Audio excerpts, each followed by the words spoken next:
really thrilled to have the opportunity to interview my good friend Neville Taraporewalla. Got it right. And and I've been friends with Neville for a number of years, and he's just Neville to me. So, Neville is president of Brand Capital, which is part of the Times Group, which is the largest media company in India. He's also the president of Times US, and very experienced in the entrepreneurial ecosystem, very experienced investor, was formerly at Microsoft, one of our great sponsors here, as well as president of Yahoo India. So Neville has very broad and deep experience in the entrepreneurial ecosystem. I want to talk to you really today about three things. I want to talk to you about India as just an opportunity, because one, the name of our firm, GSV Global Silicon Valley, we believe that the mindset of innovation entrepreneurship that's made Silicon Valley such a remarkable place is spreading throughout the world, and there's nowhere where that's more evident than India. So I want to talk a little bit about India. Secondly, I want to talk about Times of India, because Times of India is a very unique business. And then I want to talk about Brand Capital and the investments that you're making, how it works. And just quick little on Brand Capital, just in case you aren't familiar with it. It's one of the original, if not the original, corporate VCs. It's an alternative. It's media for equity model, but $4 billion of assets under management, have invested in over 900 companies over the past 15 years. So, very remarkable franchise that you're a steward of. But let's talk about India, if you don't mind, first. So what's the state of play right now in India? How open is the country? What's going on with the pandemic? Okay. So first of all, thank you for having me on your show, Michael. I really appreciate that. And I'll jump into your questions straight away. India is, as you probably know, one of the largest growing consumer markets in the world right now. Okay. And if you look at Asia, with the challenges that one has with China, India is the one big market that most companies from whichever part of the world they may be and wanting to go global will be looking at it. And I'll just give you some numbers as to why India. It has one of the largest or second largest internet user base in India. Okay, so you have over 700 million Indians who are online, which is a staggering number, as you can see. Over 50% internet penetration in India of the total population, which is pretty significant. We have about 1.3 billion people, of which 700 million are online, which is pretty significant, which is very interesting. It is expected to be about a $2.6 trillion GDP, and it's the seventh largest globally. So some of these metrics, which I just shot out, is the reason why India is very important for many companies, and it's one of the biggest future growth markets that every company should look at. So that's on the India side. And where does the Times of India fit into all of this? The Times of India Group is India's largest media company. It was set up way back, or it was founded way back in 1838, when prior to independence, prior to 1947, when the British ruled over India. It was formed in 1838, and since then it's obviously moved into just not from print and publication, but from the print to the television to internet to outdoor to radio. So over time, we are now one of the largest media conglomerates operating multimedia platforms, which provide significant reach for a potential company which is looking at connecting to consumers. So that's the importance, that's the play that the Times of India Group has. And for the longest time, obviously print was dominant, it's even dominant today. But as digital transformation took place, the company realized, the holding company realized that it was important to get the new players or for our new players to sort of look at media as a potential way to build their brand and get customers, which would in return give them better valuations. So it was an innovative play. And in 2005, it was launched in India, where we invested in early stage companies trying to actually see how brand building can build value of a company. Hence the name Brand Capital. And I'm going to get back to Brand Capital in times. Well, I want to give a little. I want to get a little more of a window to India, but just give people a little more context about Times of India in India. 12 TV channels, 73 radio stations, 108 print publications, and reach 700 million Indians every single month. Correct, absolutely. And we have the largest internet spread across the country through Times Internet Limited. We actually compete with Facebook and Google with 200 million plus users. So we're quite a media company in India. And the thing I want to state out here is really, while print is falling off in most countries, interestingly, our circulations are going up. We're growing at a faster pace in the print business. That's because of Bollywood. I'm kidding. Yeah, I just feel that I'd like to put it to aspiration.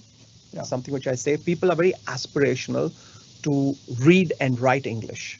So that's a key factor. So when the newspaper today is in far many more rural cities, town B, town C, than it was in the past. So there's been an expansion, explosion of growth where people want to communicate with each other. So whilst all our states are sort of linguistic, I mean, you go down south and you have southern languages, you go north, you have Hindi, but most people speak in English or try to speak in English. So even if I write an email in a language email, in a vernacular language email, the chances are the person will try to reply back to you in English, because it's aspirational, because that's what is required if you want to really grow. So when President Modi came to Silicon Valley, it was like the Beatles came here. Why do you think he's so popular in Silicon Valley, and does he remain popular in India?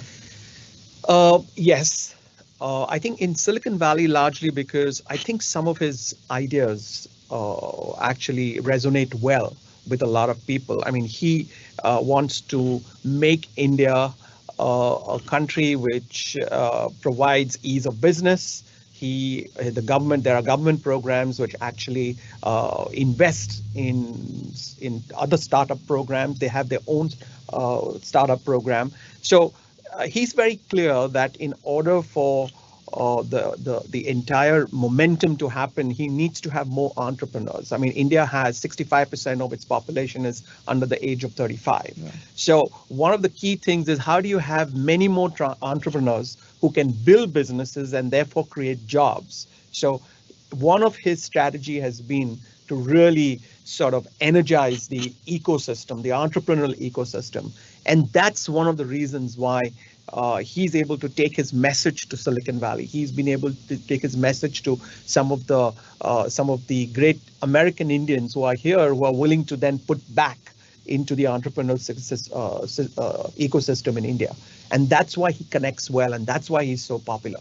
As far as his rock star personality is concerned, I just feel that he orates well, and plus, everything else adds on to it, and therefore he's pretty popular. So talk about your role here. You came out to Silicon Valley, Brand Capital, set up with you and Piyush, and now you've got this kind of empire here. But talk about talk about some of the investments that Times Group has made and Brand Capital has made, because I think it's basically who's who and how that works, right? And what the strategy is to bring that to India, right? So as you know, my last job was with Microsoft. Okay. My last, I was with Microsoft for 5 years, and I was. And for the Microsoft people, Neville loves Microsoft. I recommended him to use MS Teams. Constantly talks about how great Microsoft is. So Okay, anyway, so I happen to be in the United States. I've had the experience of working in the first 25 years back in India. And when I was in the US and I got this opportunity to look at companies in the US which were looking at India as a potential market. And this was the idea which was brought to me by the then president of Bennett Coleman and Company, which is the holding company.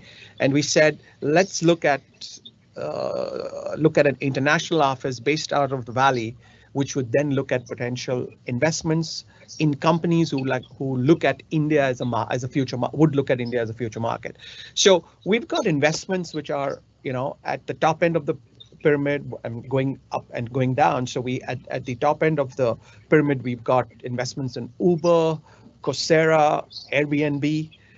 All these companies we have invested and we have helped them to sort of launch in India in some way, some form, and help them, sort of to build penetration, use our media assets to drive more audience to their businesses. And then what we have looked at, Brand Capital International's philosophy has always been the entrepreneurial ecosystem. Identify that new company and help them to grow using the media for equity route, which, as I would call it, the alternate investment theses that we have. We started with 5 companies, as you earlier mentioned. We now have 900 companies, and I would like to talk about one particular company in India which did really very well, which was Flipkart. Flipkart, as you probably know, is now one of the largest e-commerce companies, which Walmart recently bought for $16 billion.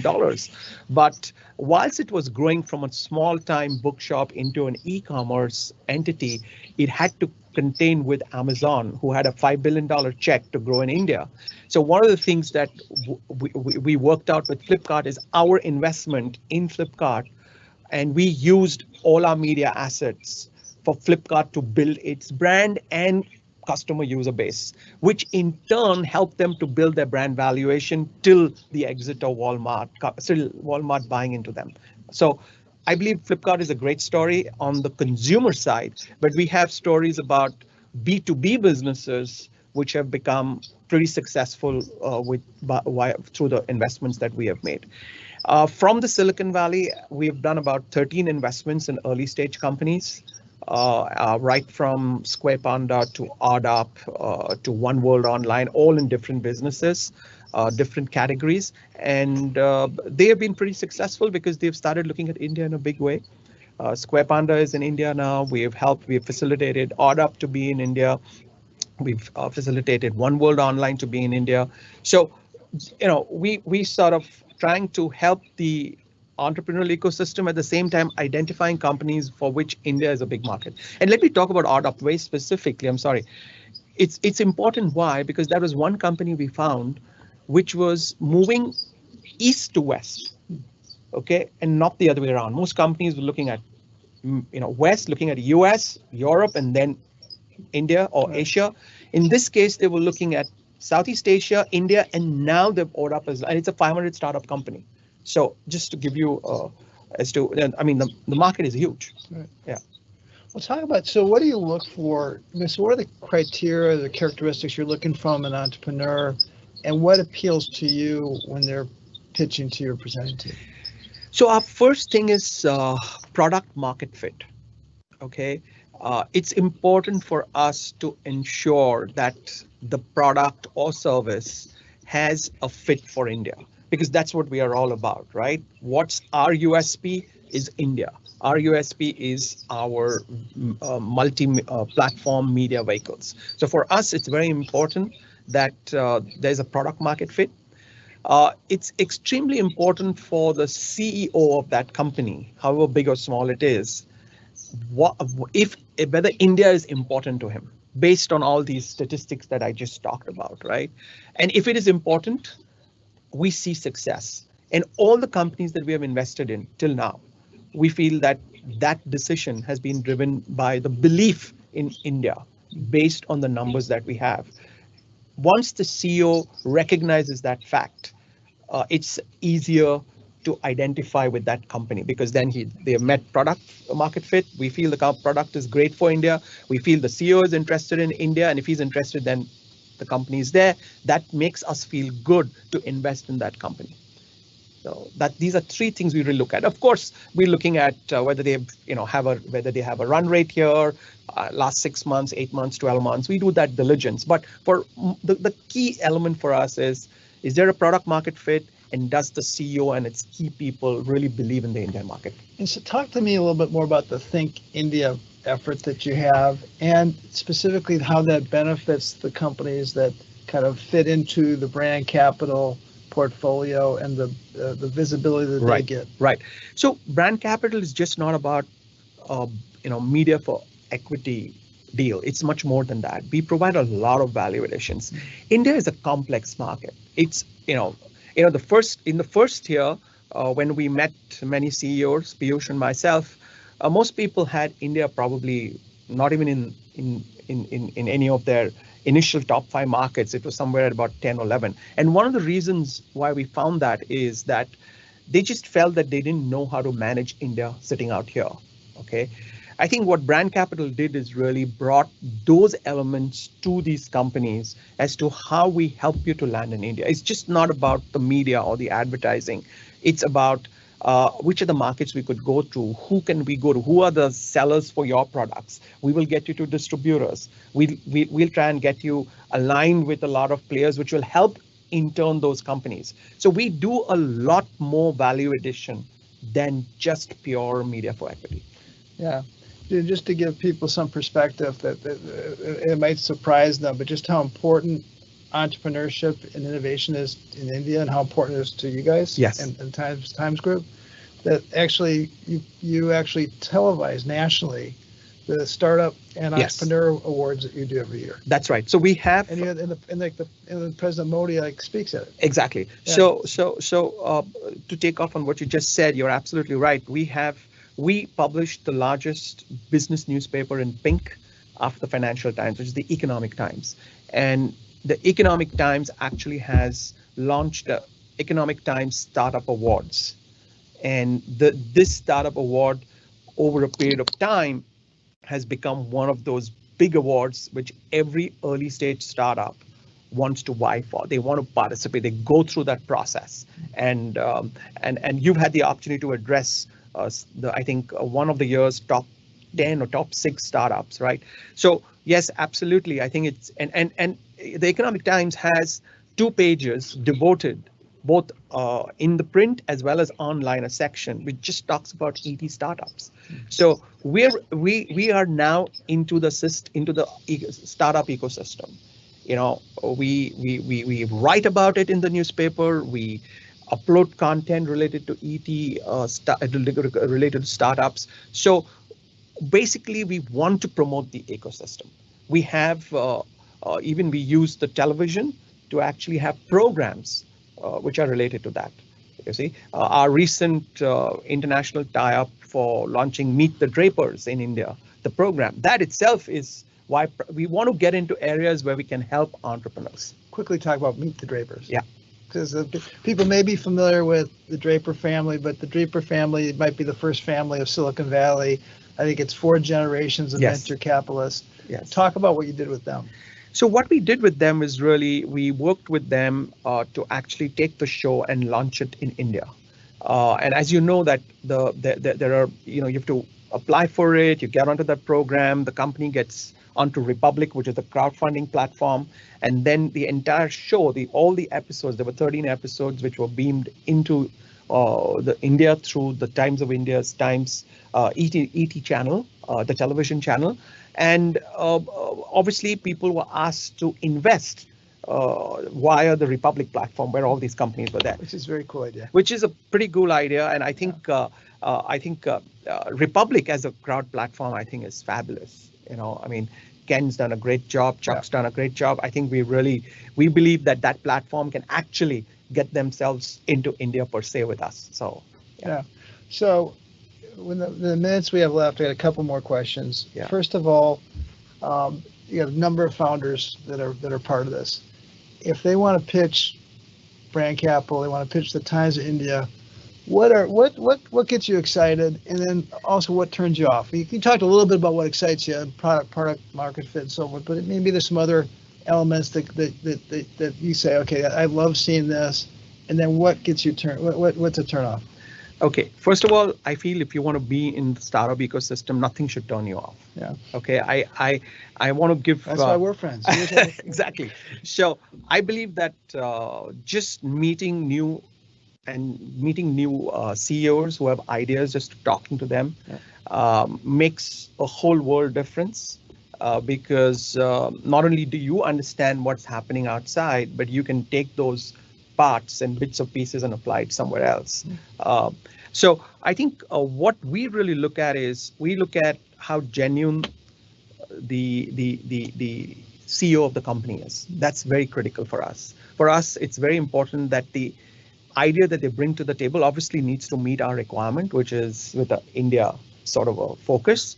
If it's a product, service, or even a B2B idea, we've just about going to be investing in a medical device company, okay, which is going to be used by users in India. It's just got an FDA clearance. So it doesn't have to be a clear consumer product. It could be a medical device, which ultimately individuals are going to use. So if we find merit in what the CEO comes to us with, we're willing to look at it. But obviously, like I said, we want the background to be a launch in India. That's what we really look at. The turnoff is somebody who's not sort of the opposite of that. No, you can't be turned off. You have to, yeah. Okay. I like to receive. I like to go through every email that I get, and I do that even when we hire. Yeah. If someone sends me an email, I just don't not see it. I see every resume, I see every proposal sent to me, and then I might probably send it out to my team or probably just respond and say, hey, we're not interested, but we do that. Last question. So talk to me in terms of a framework of, I mean, you're big footprint, a lot going on, interest in a lot of different things, but if you were kind of to say key strategic activities for Times Group, so you got internet, sports, entertainment, education, global, looking. Yeah. How do you think of that, and what? So the key, based on trends, the key sectors that we are looking at really is obviously gaming, healthcare, education. These are the top 3 areas that we want to work very closely. We are looking for areas. I think these are the 3 areas also from an India perspective are going to do well in the future. Yeah. So I think these are the 3 categories that we'll be, sort of looking at. And Bayou? Sorry, Byju. Yeah. So the brand capital has an investment in Byju's in India, right. But I think the pandemic, which has a $9 billion valuation. That's right, correct. Right. So the pandemic has actually changed the sort of the direction of a lot of companies, right? I believe it's big time. Companies like Chegg, etc., could also be of benefit out of this situation in India. Yeah. And I think there are many such companies which are edtech related companies which will exponentially grow in the current situation. Well, you're an investor in Coursera, and we have mutual friends, and Dan Rosenzweig at Chegg. Right. So right. And I know he's been there with you guys. So that's right. Yeah. So anyway, Neville, this was fabulous. I can't thank you enough for being part of this. Thank you. I would say to anybody who has an interest in going to India, there's not a better group than Times of India, Times Group, and Brand Capital. So thanks for being part of this today. Thank you for having me on the show once again, Michael. Thanks a lot. No, it's my privilege.